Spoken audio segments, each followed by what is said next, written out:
ഹരേ കൃഷ്ണ. സർവം ശ്രീ രാധാകൃഷ്ണാർപ്പണമസ്തു. ഇന്ന് നമുക്ക് നാമജപത്തിൻ്റെ പ്രാധാന്യം, അതായത് ജപമാല ജപിക്കുമ്പോൾ അത് എത്ര തവണ ജപിക്കുന്നു, എങ്ങനെ ജപിക്കുന്നു, ഇങ്ങനെയൊക്കെ ജപിക്കണം എന്നൊക്കെ പലരും നിഷ്കർഷിക്കുമ്പോൾ അതിന് പറ്റാതെ പോകുന്ന പലരും ആദ്യം മുതൽ തന്നെ എന്നോട് അതിനെക്കുറിച്ചുള്ള സംശയങ്ങൾ ചോദിക്കുമായിരുന്നു. 16 ഉരുവ് ജപമാല ജപിക്കാൻ പറയുന്നു. അതിന് എനിക്ക് പറ്റുന്നില്ല, എൻ്റെ ജോലിക്കിടയിൽ അതിന് പറ്റുന്നില്ല, എനിക്ക് വല്ല ദോഷവും സംഭവിക്കുമോ, അല്ലെങ്കിൽ അത് അങ്ങനെ ചെയ്യാതിരുന്നാൽ വല്ലതും പറ്റുമോ എന്നൊക്കെ ഇങ്ങനെ ധാരാളം സംശയം. ജപമാല ജപിക്കുമ്പോൾ ഏത് മന്ത്രമാണ് ജപിക്കേണ്ടത്, ജപം തെറ്റാതിരിക്കാൻ മെഷീൻ വഴി ജപിക്കുന്നു, ജപമാല എണ്ണി ജപിക്കുന്നു, ഇങ്ങനെയൊക്കെ ജപിക്കുമ്പോൾ ജപമാല ഇല്ലാതെയോ അല്ലെങ്കിൽ കൃത്യമായ എണ്ണം കിട്ടാതെ മെഷീൻ ഉപയോഗിക്കാതെ വരുന്നവർക്ക് ജപം തെറ്റിപ്പോകുമോ എന്നൊക്കെയുള്ള ധാരാളം സംശയങ്ങൾ. ഇതൊക്കെ സത്യത്തിൽ എത്ര ബാലിശമായ സംശയങ്ങളാണെന്ന് പലപ്പോഴും തോന്നും. കാരണം ഒരു കുട്ടി നമ്മൾ LKG കൊണ്ട് ചേർക്കുന്നു. ആ കുട്ടിയോട് പറയുന്നു ഇന്ന ഇന്ന ഹോംവർക്കുകൾ ചെയ്യണം, സ്കൂളിൽ പഠിപ്പിക്കുന്ന കാര്യങ്ങളൊക്കെ ചെയ്യണം, കൃത്യമായിട്ട് അതിനെ അക്ഷരങ്ങൾ പഠിപ്പിക്കുന്നു. ആ ലിപികളെല്ലാം എല്ലാ ഭാഷയുടെയും പഠിപ്പിച്ച് കഴിഞ്ഞ് 1, 2, 3 മാത്സ് ഒക്കെ പഠിപ്പിക്കുന്നു. അങ്ങനെ പഠിപ്പിക്കുമ്പോൾ ആ കുട്ടിയോട് കൃത്യമായിട്ട് പറയുന്നു ഇന്ന കാര്യങ്ങൾ ചെയ്യണം, ഇവിടെ ഇരുന്ന് ചെയ്യണം, വീട്ടിൽ പോയാൽ ഇന്ന ഹോംവർക്ക് ചെയ്തുകൊണ്ട് വരണമെന്നൊക്കെ. അപ്പോൾ അതെല്ലാം കുട്ടി അങ്ങനെ ചെയ്യുന്നു. ചെയ്ത് അവൻ അങ്ങനെ ചെയ്തുകൊണ്ടിരിക്കുന്ന കുട്ടി വലിയ കുട്ടിയാവുമ്പോഴും അവനോട് ഇങ്ങനെയുള്ള നിർബന്ധം പറയേണ്ട കാര്യമുണ്ടോ?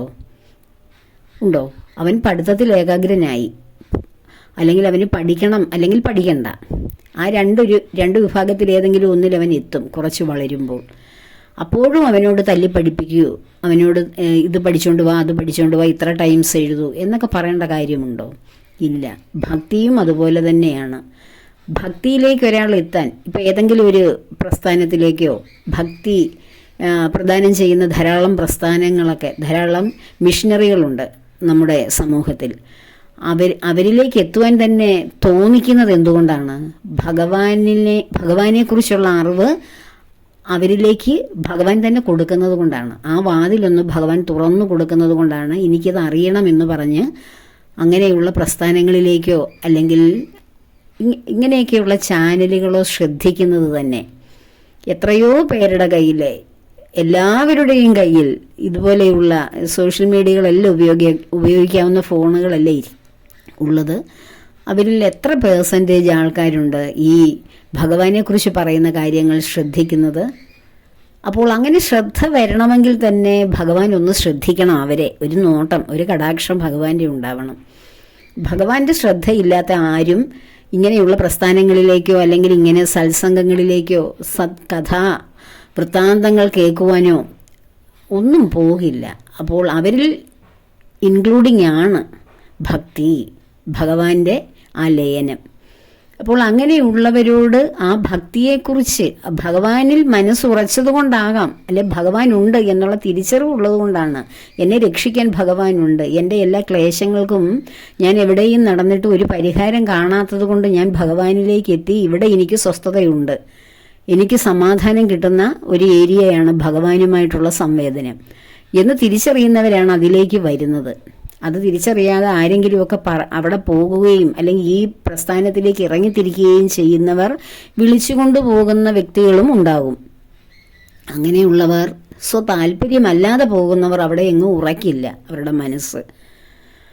അപ്പോൾ ഇങ്ങനെ നമ്മൾ ആ ഭക്തിയുടെ ആ ബാല്യപാഠങ്ങളെല്ലാം കടന്നതിന് ശേഷമാണ് നമ്മൾ ഏതെങ്കിലും ഇതിനെക്കുറിച്ച് കൂടുതൽ അറിയാൻ വേണ്ടി ചെല്ലുന്നത്. അപ്പോൾ നാമജപം ഇത്ര തവണ ചൊല്ലൂ അല്ലെ ജപിക്കൂ എന്ന് പറഞ്ഞ് മാല ഇത്രയും ജപിച്ചിരിക്കണം എന്ന് നിഷ്കർഷിക്കുന്നത് എന്തുകൊണ്ടാണ്? ആ നാമജപത്തിലൂടെ നമ്മുടെ മനോമാലിന്യങ്ങൾ അല്പമായി കഴുകി മനസ്സ് ഏകാഗ്രപ്പെടാൻ വേണ്ടിയാണ് അങ്ങനെ പറയുന്നത്. നിങ്ങൾ ഓരോരുത്തരും സമീപിക്കുന്ന ഗുരുക്കന്മാരായി കാണുന്ന ആചാര്യന്മാർ. എന്നാൽ അങ്ങനെ കൃത്യമായിട്ടിരുന്ന നാമജപം നടത്തുവാൻ സാധിക്കാതെ വരുന്നവരുണ്ട്. അല്ലെങ്കിൽ ഇങ്ങനെ കൃത്യമായിട്ട് ഇത്ര മാല എണ്ണി ജപിക്കുമ്പോൾ ആ ജപത്തിൽ അതൊരു യാന്ത്രികമായ ജപമായി ഒരാൾ പറഞ്ഞതുകൊണ്ട് ഞാൻ ജപിക്കാം. അല്ലെങ്കിൽ അടുത്ത ദിവസം ചെല്ലുമ്പോൾ നിങ്ങൾ എത്ര മാല ജപിച്ചു എന്ന് ചോദിക്കുമ്പോൾ കള്ളമൊന്നും പറയാൻ ഭക്തർക്ക് കഴിയില്ലല്ലോ, അതുകൊണ്ട് ജപിച്ചേക്കാം. അപ്പോൾ ജപിക്കാൻ പറ്റാതെ പോകുമ്പോൾ അടുത്ത ദിവസം എങ്ങനെ ചെല്ലും, എങ്ങനെ ചോദിക്കുമ്പോൾ ഇങ്ങനെ ജപിച്ചില്ല എന്ന് പറയുന്നതിൻ്റെ ഒരു വൈഷമ്യം വേറെ. ഇതൊക്കെ മറ്റൊരാളെ കാണിക്കാനും വേറൊരാളുടെ നിർബന്ധത്തിനും വേണ്ടിയല്ല ഭഗവാനെ നമ്മൾ ഓരോരുത്തരും സ്വീകരിക്കുന്നത്. നമ്മൾ നമ്മുടെ സ്വാതന്ത്ര്യത്തിന്, നമ്മുടെ സന്തോഷത്തിന്, നമ്മുടെ ജീവിതത്തിൻ്റെ ഉയർച്ചയ്ക്ക് വേണ്ടി നാം ഓരോരുത്തരും തിരഞ്ഞെടുത്തിരിക്കുന്ന മാർഗമാണ്. അത് വേറൊരാൾ നിർബന്ധിച്ചിട്ടോ അവരുടെ ശിക്ഷണത്തിലോ വരുന്നതല്ലത്. നമുക്ക് സ്വയം തോന്നുകയാണ് ഭഗവാനിൽ മനസ്സുറച്ചു നിൽക്കുവാൻ. എന്തിനാണ് വേറൊരാൾ സമ്മർദ്ദപ്പെടുത്തുന്നത്? ഇതിൽ തന്നെ ഉറച്ചു നിൽക്കൂ എന്ന് സമ്മർദ്ദപ്പെടുത്തേണ്ട കാര്യമില്ല. നമ്മൾ നമ്മുടെ ക്ലേശങ്ങളിൽ, വിഷമങ്ങളിൽ, നമുക്ക് വയ്യാതെ വരുന്ന സാഹചര്യങ്ങളിൽ, ഇതൊക്കെ തരണം ചെയ്യാൻ വയ്യാത്ത അവസരങ്ങൾ വരുമ്പോൾ നാം ഭഗവാനെ ഒന്നും മനസ്സുരുകി ഒരു പ്രാവശ്യം വിളിച്ചാൽ മതി. നമ്മുടെ ഭാഗവതത്തിലും എഴുത്തച്ഛൻ്റെ ഹരിനാമ കീർത്തനത്തിലുമൊക്കെ ഒരു പ്രാവശ്യം നിങ്ങൾ നാരായണ എന്നൊന്ന് വിളിക്കൂ എന്നൊക്കെ അതിൽ പറയുന്നുണ്ട്. അപ്പം നമ്മൾ പറയൂ, ഞാൻ എന്തു പ്രാവശ്യമാണ് നാരായണ നാരായണ നാമം ജപിച്ചേക്കുന്നേ. ഇതിൽ പറയുന്ന പോലെ ഒറ്റ പ്രാവശ്യം വിളിച്ചാൽ നാരായണൻ നമ്മെ രക്ഷിക്കുമെന്ന് പറയുന്നു. ഒറ്റ പ്രാവശ്യമല്ല, ഞാൻ എണ്ണം കണക്കില്ലാതെ പ്രാവശ്യം വിളിച്ചേക്കുന്നു, എന്നിട്ട് ഇതുവരെ എന്നെ നാരായണൻ രക്ഷിച്ചില്ലല്ലോ എന്ന് നമുക്ക് പരാതി വരും. കാരണം എന്താണ്? നമ്മുടെ വിളി അതാണ്. ഈ ഒരു പ്രാവശ്യം വിളിക്കുമെന്ന് പുരാണ ഗ്രന്ഥങ്ങളിൽ പറയുന്നത് എങ്ങനെയുള്ള വിളിയാണ്? എനിക്കിനി വയ്യ ഭഗവാനെ, അങ്ങ് തന്നതാണ് ഈ ജീവിത ക്ലേശം, അങ്ങ് തന്നതാണ് ഈ മായാവിലാസങ്ങളെല്ലാം, ഈ കർമ്മങ്ങളെല്ലാം എന്നെ ഏൽപ്പിച്ചത് അവിടെ നിന്നാണ്. ഈ കർമ്മം ഒന്നും ചുമക്കാൻ എനിക്ക് പറ്റില്ല ഭഗവാനെ, അങ്ങ് ഏൽപ്പിച്ച് അങ്ങയുടെ മുന്നിൽ തന്നെ ഞാനിത് സമർപ്പിക്കുന്നു, എനിക്ക് ഭാരം താങ്ങാൻ വയ്യ എന്ന് പറഞ്ഞ് സമർപ്പണ ബുദ്ധിയോടുകൂടി ഒരൊറ്റ പ്രാവശ്യം വിളിച്ചാൽ മതി. അങ്ങനെ വിളിച്ചിട്ടുള്ള ആരെങ്കിലും വിളിച്ചിട്ടുണ്ടെങ്കിൽ അവരുടെ വിളി ഭഗവാൻ കേട്ടിട്ടുണ്ടാവും, അവരെ ഭഗവാൻ ഹൃദയത്തിൽ ചേർത്തിട്ടുണ്ടാവും. അങ്ങനെയുള്ളവർക്ക് പിന്നീട് ഒരു നിർബന്ധത്തിൻ്റെയും ഒരാൾ ഇങ്ങനെ കമ്പലി ചെയ്തിട്ട് അങ്ങനെ ചെയ്യൂ ഇങ്ങനെ ചെയ്യൂ എന്ന് പറഞ്ഞ് ഒരു പ്രസ്ഥാനത്തിൻ്റെയും പിന്നാലെ പോകണ്ട. അവരുടെ ഗുരു ഭഗവാൻ തന്നെയാണ്. ഭഗവാൻ അവർക്ക് അവിടെ വഴി കാട്ടിയായി നിന്നു കൊടുത്തു. ഇതാണ് എൻ്റെ വഴി, ഇതിലൂടെ നീ കടന്നു വന്നപ്പോൾ നിനക്ക് രക്ഷ കിട്ടിയിട്ടുണ്ടോ? ഉണ്ടെങ്കിൽ നീ അതിലേക്ക് തന്നെ വരൂ എന്ന് പറഞ്ഞ് നമ്മൾ എവിടെയെല്ലാം അലഞ്ഞു തിരിഞ്ഞ് മനസ്സ് പോയാലും അവസാനം അവിടെ തന്നെ എത്തും. അല്ലാതെ ഒരാൾ നിർബന്ധിച്ച് നമ്മളോട് ഇത്ര പ്രാവശ്യം ജപിക്കൂ, ഇത്ര പ്രാവശ്യം ഇങ്ങനെ ചെയ്യൂ എന്ന് പറഞ്ഞാൽ നമ്മൾ ജപിക്കുന്നുണ്ടാവും, പക്ഷെ നമ്മുടെ മനസ്സ് എവിടെ ആയിരിക്കും? മറ്റു പല കാര്യങ്ങളിലായിരിക്കും. വല്ല വിധേന ഇതൊന്ന് തീർന്നാൽ മതിയായിരുന്നു, എന്നിട്ട് വേണം അടുത്ത കാര്യങ്ങളിലേക്ക് ഏർപ്പെടാൻ. അങ്ങനെ ജപിച്ചിട്ട് എന്തെങ്കിലും കാര്യമുണ്ടോ? അങ്ങനെ ജപിച്ചിട്ട് ഒരു കാര്യമില്ല. ആർക്കാണ് അതിൻ്റെ ഗുണം? ഒരു ഗുണവും ഇല്ല. നമ്മുടെ സമയം നഷ്ടപ്പെട്ടു, അത്ര തന്നെയേ ഉള്ളൂ. അല്ല വേറെ ഒരു ഗുണവും നമ്മുടെ ജീവിതത്തിലില്ല. നമുക്ക് ഗുണം കിട്ടുവാൻ നാം എണ്ണമറ്റ നാമജപങ്ങൾ, ഏതെങ്കിലും ഒരു എളുപ്പം വരുന്ന ഒരു മനസ്സിലേക്ക് ഓടിയെത്തുന്ന ഒരു ഹരേ രാമ മന്ത്രമോ ഹരേ കൃഷ്ണ മന്ത്രമോ അല്ലെങ്കിൽ ഏതെങ്കിലും കലിസന്ധരണ മന്ത്രമാണല്ലോ അതൊക്കെ. അതുപോലെ ഓം നമോ ഭഗവതേ, അല്ലെങ്കിൽ ഓം നാരായണായ, അല്ലെങ്കിൽ ഭഗവാന്റെ കൃഷ്ണ ഗായത്രി മന്ത്രം, ഇങ്ങനെ ഏതെങ്കിലുമൊക്കെ മന്ത്രങ്ങളുണ്ട്. അത് നമ്മൾ ചൊല്ലൂ. ഞാനും പറയുന്നത് എന്തുകൊണ്ടാണ്? ഞാൻ മാലയെണ്ണി ജപിക്കൂ എന്നൊന്നും അല്ല ഞാൻ പറയാറുള്ളത്. എങ്ങനെയാണ് നമ്മൾ എണ്ണമറ്റ രീതിയിൽ ഓരോ ശ്വാസത്തിലും നിശ്വാസത്തിലും ഭഗവാന്റെ നാമം നമ്മുടെ ഹൃദയത്തിൽ ധ്വനിക്കണം. അതിന് എണ്ണമില്ല.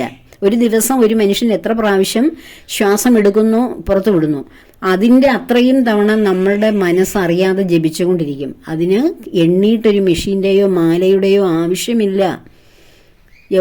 ഓരോ കർമ്മത്തിലും, ഊണിലും ഉറക്കത്തിലും സദാ എല്ലായ്പ്പോഴും ഭഗവാനെ സ്മരിക്കുമാറാകണമേ, ഭഗവാനെ ഓർക്കുമാറാകണമേ എന്ന് പറഞ്ഞാൽ എന്താണ്?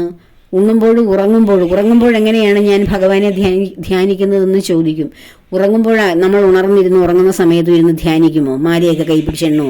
ഇല്ല. പിന്നെന്താണ് അങ്ങനെ ആചാര്യന്മാർ പറഞ്ഞിട്ടുള്ളത്? ശ്രീനാരായണ ഗുരുദേവൻ പറഞ്ഞതാണ്, ഊണിലും ഉറക്കത്തിലും സദാ എല്ലായ്പ്പോഴും അവിടുത്തെ സ്മരിക്കുമാറാകണമേ എന്ന്. അപ്പോൾ ഉറക്കത്തിൽ എങ്ങനെയാണ് സംഭവിക്കുന്നത്? നാം നിരന്തരം മനനം ചെയ്യുന്ന നാമങ്ങളോ മന്ത്രങ്ങളോ ഒക്കെ നാം ഉറങ്ങുമ്പോഴും നമ്മുടെ മനസ്സ് ഉരുവിട്ടുകൊണ്ടിരിക്കും. അതാണ് നമ്മൾ മനസ്സിന് കൊടുക്കുന്ന പാഠം. നമ്മൾ എന്താണോ അവിടേക്ക് കൊടുക്കുന്നത് അത് തന്നെ തിരിച്ച് ഇങ്ങോട്ട് ഉരുവിട്ടുകൊണ്ടിരിക്കുന്നത്. അപ്പോൾ നമ്മൾ ഉറങ്ങുമ്പോഴും നമ്മുടെ മനസ്സത് അങ്ങനെ അതിനെ ആ ഒരു നാമം ഇങ്ങനെ മനനം ചെയ്തുകൊണ്ടിരിക്കും. അതാണ് ഊണിൽ ഉറക്കത്തിൽ നിരന്തരം ചെയ്യുന്ന കർമ്മങ്ങൾ നമ്മുടെ ജീവിതത്തിന്റെ ഭാഗമാകുന്നു, നമ്മുടെ ദിനചര്യയുടെ ഭാഗമാകുന്നു, സ്വഭാവത്തിന്റെ ഭാഗമാകുന്നു. അപ്പോൾ അതാണ് നമ്മൾ നിത്യേന നമ്മൾ ഓരോ കർമ്മം ചെയ്യുമ്പോഴും ഒരു മൂലയ്ക്ക് ഭഗവാനെ, ഹൃദയത്തിന്റെ ഒരു മൂലയിൽ ഭഗവാനെ തന്നെ ഓർത്തുകൊണ്ട് ആ കർമ്മങ്ങൾ ഓരോന്നും, കഴിക്കുന്ന ആഹാരം ഭഗവാനാണ്, ആ കഴിക്കുന്ന നമ്മളും ഭഗവാൻ തന്നെയാണ്, കാണുന്നതെല്ലാം ഭഗവാനാണ്. പിന്നെ എങ്ങനെ ഭഗവാനെ മറന്നു പോകുന്നത്? കാണുന്നതെല്ലാം ഭഗവാനാണെന്നുള്ള ചിന്ത വന്നാൽ തന്നെ നമുക്ക് ഭഗവാനെ പിന്നെ മറക്കാൻ പറ്റുന്നില്ല. നമ്മൾ മറന്നു പോകുന്നത് ഭഗവാൻ ഒരു ഫോട്ടോയിലോ വിഗ്രഹത്തിലോ ഒരു ക്ഷേത്രത്തിലോ ഒരു നാമത്തിലോ ഇരിക്കുന്നു എന്ന് തോന്നുന്നത് കൊണ്ടാണ്. അതൊന്നുമല്ല, അതിനൊക്കെ ഉപരി ഭഗവാൻ നമ്മിൽ തന്നെ ഇരിക്കുന്നു എന്നുള്ള ആ ഞാൻ എന്ന ബോധം, ആ ബോധം ഉള്ളത് കൊണ്ടല്ലേ നാമം ജപിക്കുന്നത്. ആ ബോധം ഉള്ളത് കൊണ്ടാണല്ലോ ഏതെങ്കിലും പ്രസ്ഥാനങ്ങളിലൊക്കെ നമ്മൾ പോകുന്നത്. ആ ബോധത്തിൽ ഇരിക്കുന്നത് കൊണ്ടാണല്ലോ നമ്മൾ ഭഗവാനെ ഓർക്കുന്നതും ഓർക്കാതിരിക്കുന്നതിനും ആ ബോധം വേണം. ആ ബോധം തന്നെയാണ് ഭഗവാൻ. ആ ബോധമാണ് എന്നിലും എല്ലാ ജീവജാലങ്ങളിലും ഉള്ള ആത്മചൈതന്യം ഒന്ന് തന്നെയാണ് ഞാൻ എന്ന ആ ബോധാനുഭവം. അതാണ് ഈശ്വരൻ എന്ന് പഠിപ്പിച്ചു തരുന്ന ഏതൊരു ഗുരുവുണ്ടോ അതാണ് യഥാർത്ഥ ഗുരു. ആ ഒരു ലളിതമായ ആ ഒരു അദ്വൈതം, ആ ലളിതമാണത്. ഭഗവാൻ എന്ന് പറയുന്ന ആ അറിവിനെ നമുക്ക് കിട്ടുക എന്നുള്ളത് വളരെ ലളിതമായി പറയുന്നതിനെയാണ് എത്രയോ ഗഹനമായിട്ടാണ് ഓരോരുത്തരും ആചാര്യ പദങ്ങളിലിരിക്കുന്ന ഓരോരുത്തരും എത്രയെത്ര വളച്ചൊടിക്കുന്നു. എവിടൊക്കെയാണ് നമ്മളതിനെ അന്വേഷിക്കാൻ എത്രയെത്ര കോലാഹലങ്ങൾ കാട്ടിക്കൂട്ടുന്നു, എത്രയെത്ര പ്രസ്ഥാനങ്ങളിൽ ചെന്ന് പെടുന്നു. വളരെ ലളിതമാണത്. ഭഗവാൻ നമ്മുടെ ഉള്ളിലിരിക്കുന്ന ബോധമാണ്. ആ ബോധം ഉണ്ടെങ്കിലല്ലേ നമുക്ക് എന്തെങ്കിലും നമ്മളിവിടെ ജീവിക്കുന്നു എന്ന അനുഭവമുള്ളൂ. ഇന്ദ്രിയങ്ങൾ പ്രവർത്തിക്കുന്നു, മനസ്സും ബുദ്ധിയും പ്രവർത്തിക്കുന്നു, പ്രാണൻ പ്രവർത്തിക്കുന്നു. എന്തുകൊണ്ടാണ് ഇതൊക്കെ പ്രവർത്തിക്കുന്നതെന്ന് ഒരു നിമിഷം ഒന്ന് ചിന്തിക്കൂ. നമ്മൾ ബോധമില്ലാതെ ഇരിക്കുമ്പോഴും നമ്മുടെ ശരീരത്തിന് പ്രാണനുണ്ട്. പക്ഷെ ആ ബോധം തിരിച്ചു വന്നാലേ ആ പ്രാണൻ വർക്ക് ചെയ്യുന്നുള്ളൂ. ആ പ്രാണൻ ഉന്മേഷത്തോടു കൂടി വരുമ്പോഴേ ശരീരം ആരോഗ്യമായിട്ട് വരുമ്പോഴേ അവിടെ മനസ്സ്, ഒരു ഉന്മേഷമുള്ള മനസ്സ് വരികയും ആ മനസ്സ് പുഷ്ടിപ്പെടുകയും അതിലൂടെ ബുദ്ധിയും ഇന്ദ്രിയങ്ങളിൽ നിന്നുള്ള അനുഭവങ്ങളും ഉള്ളൂ. അപ്പോൾ ഇതിനെയൊക്കെ നമ്മൾ ഇപ്പം പഞ്ചേന്ദ്രിയങ്ങൾ, മനസ്സ്, ബുദ്ധി, പ്രാണൻ, അതിനു മുകളിലിരിക്കുന്നത് ബോധമാകുന്ന ആത്മചൈതന്യം. ആ ബോധം ഒരു വ്യക്തിയിൽ നിന്ന് എവിടെ എപ്പോൾ പോയി എന്ന് കഴിഞ്ഞാൽ പിന്നെ അവിടെ ആളില്ല. ഞാനിവിടെ ജീവിക്കുന്നു എന്നുള്ള ബോധം പിന്നീടുണ്ടോ? അവനവന്റെ ഉള്ളിലിരിക്കുന്ന ആ ബോധം തന്നെയാണ് ഇവിടെ കാണുന്ന എല്ലാറ്റിലും തിങ്ങി നിറഞ്ഞു നിൽക്കുന്ന ആത്മചൈതന്യം. ഓരോ ജീവിയിലും അവർ ജീവിക്കുന്നു എന്ന് അനുഭവപ്പെടുന്ന ഓരോ ജീവി വർഗങ്ങളിലും, മനുഷ്യൻ മാത്രമല്ല എല്ലാ ജീവജാലങ്ങളിലും സസ്യങ്ങളിലും എല്ലാറ്റിലും കാണുന്ന ആ ആത്മബോധം ഇവിടെ ജീവിക്കുന്നു എന്ന അനുഭവം. ആ അനുഭവമാണ് ആത്മചൈതന്യമായ ഈശ്വരൻ. അത് അവനവനിൽ ബോധമായി നിലനിൽക്കുന്നു. അതുകൊണ്ടാണ് ആധ്യാത്മിക ജീവിതത്തിന്റെ തുടക്കത്തിലേക്ക് നാം ഇറങ്ങിത്തിരിക്കുമ്പോൾ എന്നിലിരിക്കുന്ന ഞാൻ ആരാണെന്നുള്ള അന്വേഷണമാണ്. ഞാൻ എന്ന് നമ്മളെല്ലാവരും പറയും. എല്ലാവർക്കും ഒരു പേരേ ഉള്ളൂ. ജീവനോടെ ഇരിക്കുമ്പോൾ ഞാനെന്ന് പറയുന്ന അടുത്തിരിക്കുന്ന ആൾ എല്ലാവരും ഞാനെന്നല്ലേ അവനവനെ പറയുന്നത്. ആ ഞാൻ ആരാണെന്നുള്ള അന്വേഷണമാണ് ആധ്യാത്മിക ജീവിതത്തിന്റെ തുടക്കം. ആ അന്വേഷണത്തിന് വേണ്ടി ഇറങ്ങിത്തിരിക്കുന്ന വ്യക്തിയെ മറ്റു പല കാര്യങ്ങളും പറഞ്ഞ് പലയിടങ്ങളിലേക്ക് ഒരുപാട് വ്യത്യസ്തതകളിലേക്ക് കൊണ്ടുപോയിട്ട് അന്ധകാരം വ്യാപിപ്പിക്കുകയാണ് ഓരോ മനുഷ്യന്റെയും ഉള്ളിലെ ഓരോ പ്രസ്ഥാനവും. ഒരു പ്രസ്ഥാനത്തിനെയും കുറ്റപ്പെടുത്തുകയല്ല. അപ്പോൾ ഏറ്റവും ലളിതമായിട്ട് നിന്നിലിരിക്കുന്ന ശ്വാസഗതിയെ നിയന്ത്രിച്ച് നിലനിർത്തുന്ന നിന്നിലിരിക്കുന്ന ശ്വാസം നിലനിൽക്കുമ്പോൾ അത് ഇവിടെ ജീവിക്കുന്നു എന്ന അനുഭവം നമ്മുടെ ശരീരത്തിൽ ഉണ്ടാകുന്നത് എന്തുകൊണ്ടാണ് എന്ന ഒരു ചിന്ത മാത്രം നമുക്ക് വന്നാൽ മതി. അത് നമുക്ക് ബോധമുള്ളത് കൊണ്ടാണ്. ആ ബോധം എന്താണ്? അതിനെയാണ് ശ്രീനാരായണ ഗുരുദേവൻ അറിവ് എന്നൊക്കെ പറഞ്ഞത്. അറിവ് എന്ന് വെച്ചാൽ ഇവിടെ ജീവിക്കുന്നു എന്നുള്ള അറിവ്, അനുഭവം ഉണ്ടാകുന്നത് ആ അറിവിലൂടെയാണ്. ഇവിടെ എല്ലാം ഉള്ളത് ആ ഒരൊറ്റ ഒരു അനുഭവമേ ഉള്ളൂ, ആ ബോധമേ ഉള്ളൂ. അത് നഷ്ടപ്പെടുന്ന ഏതൊരു വ്യക്തിയും പിന്നെ ഇവിടെ ജീവിക്കുന്നു എന്നുള്ള അനുഭവം അവർക്ക് ഉണ്ടാകുന്നുണ്ടോ? ഇല്ല. അപ്പോൾ ആ ബോധത്തിലിരിക്കുമ്പോൾ മാത്രമേ ഉള്ളൂ നമുക്ക് ജ്ഞാനം ലഭിക്കുവാനും ഈശ്വരനെ അറിയുവാനും എല്ലാം. ആ ബോധം ശരീരത്തിൽ നിന്ന് വിട്ടിട്ട് മറ്റ് ലോകരാജ്യങ്ങൾ, അതായത് സ്വർഗ്ഗലോകം, അതിനപ്പുറത്തെ ലോകം, എല്ലാ ലോകത്തിലേക്ക് പോയാലും ഇവിടെ നമ്മൾ ആർജിച്ച കർമ്മങ്ങളുടെ ഫലങ്ങളെ കിട്ടുകയുള്ളൂ.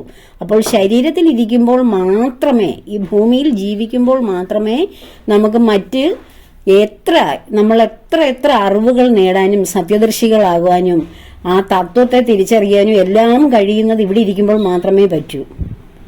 ഇവിടം വിട്ടുപോയി കഴിയുമ്പോഴല്ല, ഇവിടെ ചെയ്യുന്ന കർമ്മങ്ങളുടെ ഫലം അനുഭവിക്കാനാണ് മറ്റു ലോകങ്ങളിലേക്ക് ശരീരം വിടുമ്പോൾ പോകുന്നത്.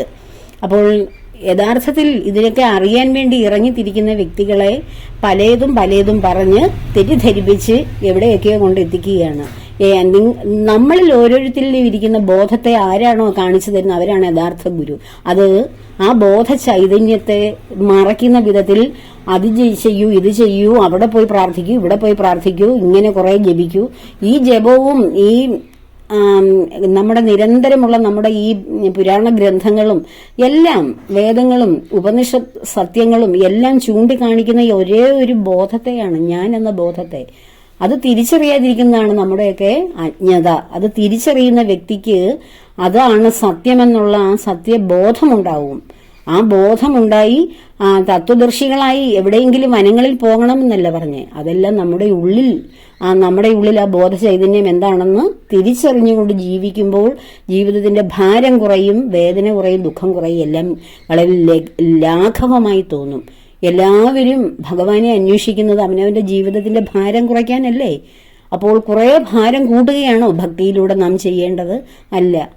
നമ്മൾ ഭഗവാനിലേക്ക് എന്താണ് ഭഗവാൻ എന്നുള്ള തിരിച്ചറിവ് കൊടുക്കുന്നവൻ ആരോ അതാണ് യഥാർത്ഥ ഗുരു.